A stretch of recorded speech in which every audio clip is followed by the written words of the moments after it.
The wrong mindset is all it takes for you to choose short-term instant gratification and piss away any chance that you had of reaching your long-term goals. And in this video, I'm going to show you how changing your mindset and changing your perspective will help you on your dopamine detox, and it will help you to choose the things that are good for you. It will help you to get away from that short-term satisfaction and start looking towards your deeper vision, your long-term goals, and go after those and eventually hit them. Y'all know I ain't on Xbox. Y'all know I don't like to play no games, so let's just get right into it.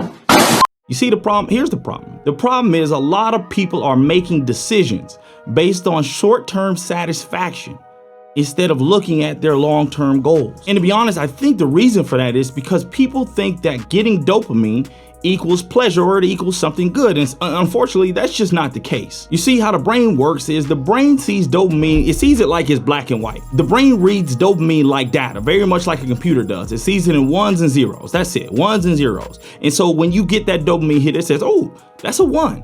Oh, I like that. Let me get more of that. Let me get more of that. Let me do whatever I can to get more of that one, get more of that dopamine hit.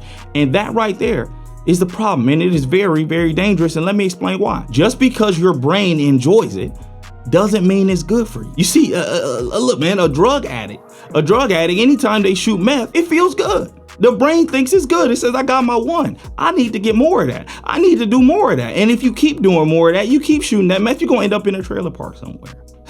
You're going to end up in a trailer park somewhere. What the heck? You tripping, bro. You guys don't get it. If you keep going down that line of thought, keep giving into your vices just because your brain thinks it's good and reads the dopamine and says it's good, it's a trap.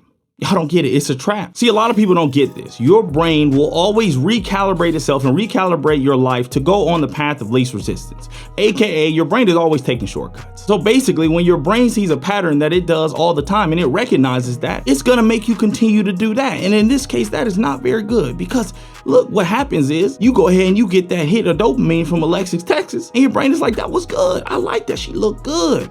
Big booty cheeks bouncing. It looks great. Let's go do more of that. And then so what will happen is it will start to recalibrate your whole life to make sure that watching Alexis, Texas is your first priority. And we all know that should not be your first priority, even though it's Alexis, Texas. Alexis, Texas, what you got for me today? Never mind. We're going to talk. Never mind. But anyway, the way you start recalibrating is you're going to watch Alexis, Texas once. And then the next day you're going to start favoriting flicks so you could just get there a little quicker. Then before you know it, you're going to start moving the lotion next to the desk. That way you ain't got to go get up and go get it. And then before that, you're going to start putting the towel right in the drawer of your little desk. That way you make cleanup easier. You ain't got to move. You got everything set up right there in your little station.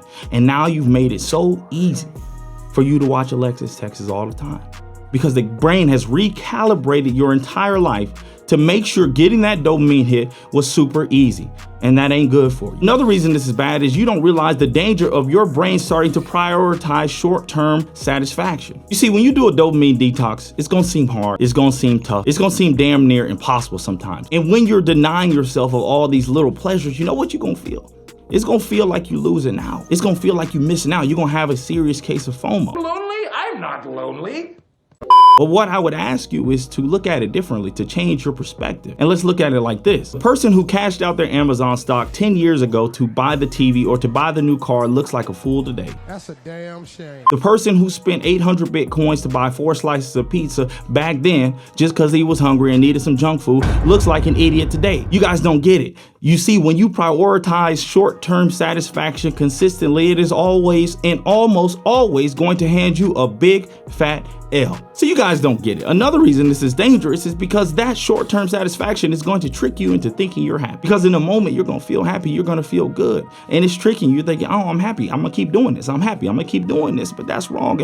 And this is what I mean. Let me explain. You see, you guys need to start looking at every activity you do, and you need to start asking yourself this question. What does it do in terms of my baseline happiness? What does this do for my baseline happiness?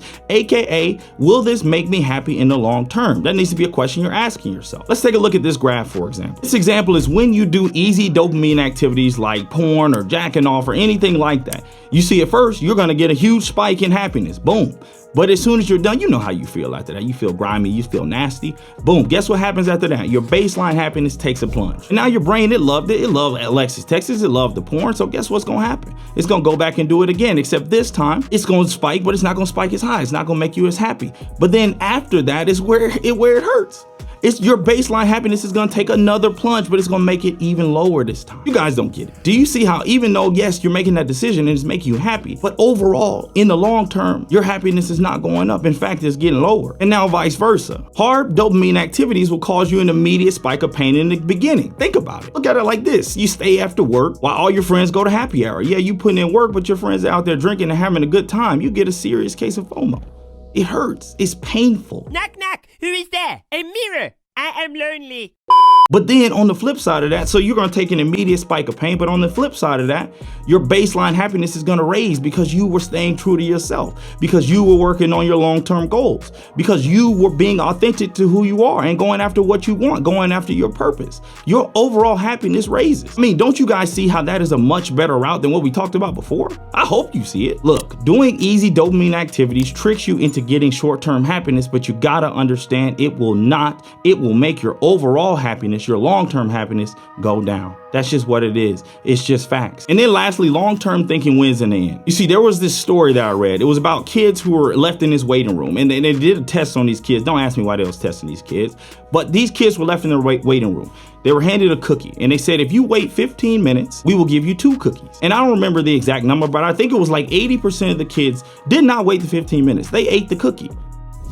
Why would you do that? All you have to do is wait 15 minutes and then you get an extra cookie. You get to double your cookies. You get to double your money.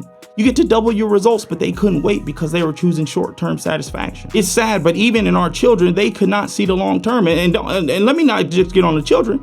That's adults too.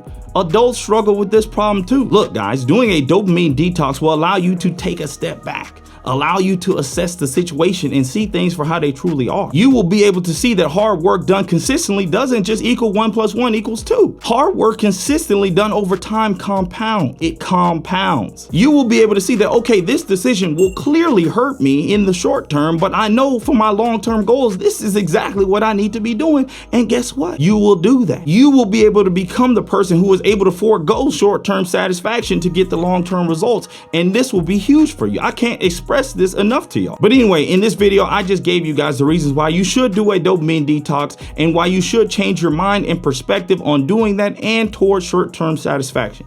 If you found value in this video, I hope y'all did. And if you did, help your boy out. Come on, I'm trying to grow the channel. We're trying to get to 10K subscribers soon. Go ahead and hit the like, hit the sub, hit the bell, join the gang, and I'll catch y'all in the next video. You know what it is. Your boy Glasses out. Peace.